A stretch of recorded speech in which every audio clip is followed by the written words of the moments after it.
today it's time for another of our colour palette inspirations. If you follow me regularly, then you'll know that I do one of these each month. If not, I shall link up in the corner there. There is a playlist and you're welcome to go and check out all the colour palettes that I've used. I find them all from a website called Design Seeds. I'll put the link in the description below. You know, it's just sometimes nice to have a starting point when you don't quite know where to go with a project. So the colour palette that I've chosen for July is this one. Beautiful shades of blue and sand. As you can see, the photograph that it's come from is like an aerial shot of the beach. Perfect for the summertime. And I'm going to be creating a blended background. It's a really fun technique for this. Gives almost the effect of like folded fabric. Really, really nice. So I'm going to be showing you how to create that with some Distress Oxide inks, and I've just finished it off by making it into a shaker card. So I'll move these out of the way and we'll get on with the tutorial. The colours that I've chosen today to work on this lovely summery palette for July are 5 shades of Distress Oxide ink pads. I've got Antique Linen, Tumbled Glass, Broken China, Salty Ocean and Faded Jeans. And although the blue range goes slightly darker than I have in this colour palette, it's representative of a nice sort of shade from a pale to a deep blue. And the Antique Linen is the closest I've got to a nice sandy colour, and it's a neutral tone that I think is going to go well with the blues that I've chosen. So the technique today is a simple masking one. I've got a 5.5 inch square of white cardstock, and this is what I'm going to be working on to. But first of all, I want to create my masks, and for that this is just a piece of white cardstock that I've got. I found the best way to do this is to have a different mask for each of the colours that I'm working with, and that'll just prevent any ink transfer getting onto the foam and just starting to muddy the colours together. So in this instance I'm going to make 5 masks and just use a different one for each different colour that I'm using. Now I'm not going to be too particular about this, I just want a wavy line, so I'm drawing a wavy line like so, and I'm going to do that and create each of my masks. They don't have to be exactly the same. If you want them to be exactly the same, you can do. So I'm just going to go down to the bottom of my page. I don't need that many, but you know, if I've got them drawn, they're ready, I can cut some out for a future date. So I'm just going to go ahead, cut these into individual pieces, and I'll be back and we'll start blending our inks. So I've got my masks cut, I've got my piece of cardstock here. This is the 5.5 inches square piece of white cardstock. And I'm going to begin blending. Now you can start at the top, you can start at the bottom. Some people find it easier to start at the bottom and work their way up. It's harder to see where you're placing your colours if you do that. So I'm going to place my card mask at the top and work my way down.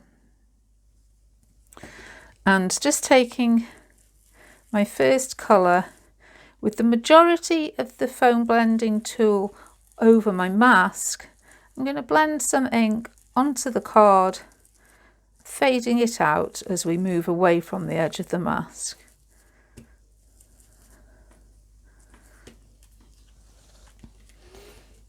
And we get this really nice shaded effect.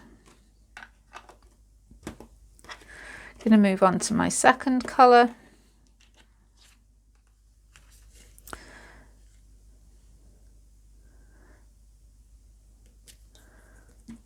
Place my mask down and again blending from the mask onto the cardstock.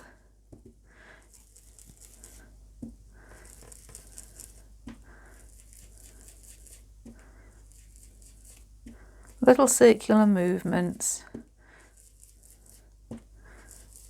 Make the colour deeper at the edge of the mask and fade it out as we move away. And try and leave a little white space, like so. I'm going to continue doing this, working my way through my colour range.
And now that I've reached the bottom, I just want to add a little bit of colour just in these corners, as if the pattern was continuing.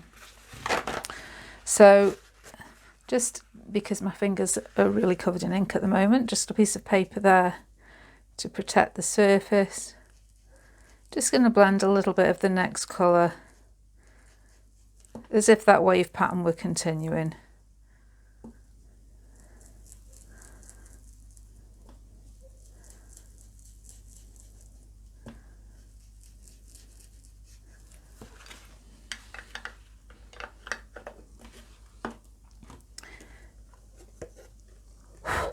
I will say the moral of this, make sure that your mat is clean and your foam applicators are clean. I've picked up a little tiny bit of red from somewhere there, but I'm going to disguise that, that's fine. I'll make sure that whatever I put on top of this covers that over. I love the effect this gives, this sort of real sort of ripple effect, as if folds of fabric, very, very nice, but really simple. So I'm just going to go and clean my hands, clean my mat off, and then we'll be back and finish this piece. So I've cleaned up, I've matted my blended background onto a little bit of pearlescent card. This is Centura Pearl in the shade, I think it's called Pacific, it's sort of like a blue-green colour. Put that onto a 6-inch card blank. I've taken a couple of stamps. These were free stamps with Creative Stamping magazine, either last year or the year before, one of their summertime ones, and it was all sea themed.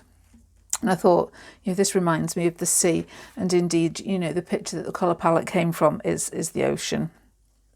So I stamped this porthole, I've popped a piece of acetate in there, I've got some foam tape behind it, and I'm just going to turn this into a little shaker card. So I'm just going to take the backing off this, if I can. All this is a piece of straight foam tape, and I just cut into it slightly, just sort of like in a fringe style, and it just helps it curve and makes it easier to put it around the curve.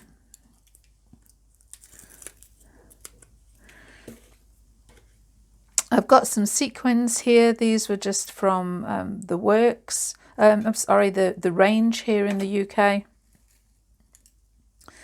Just some cheap ones. I'm sure there was just a couple of pounds for the set. I quite like the shades of blue and green.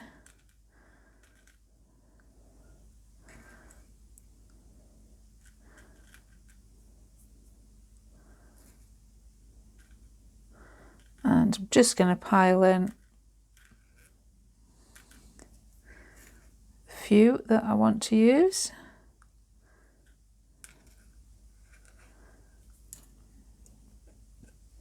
And then place my porthole over the top.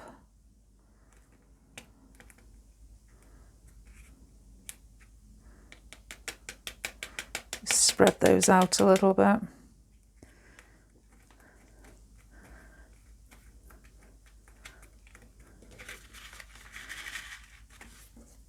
got a little bit of foam tape on the back of my sentiment.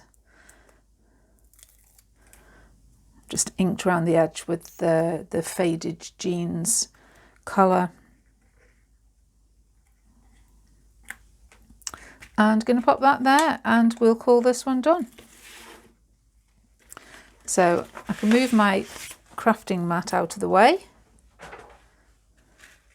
And there we have a really nice little shaker card. Love the background. Nice summery feel. With the July colour palette with the beautiful shades of blues and sand, and a really easy technique that you can use in lots of different ways on your cards and tags. So as always, if you enjoyed this video, please leave me a thumbs up and don't forget to subscribe if you haven't already. And I'll be back again soon with another project, but for now, bye.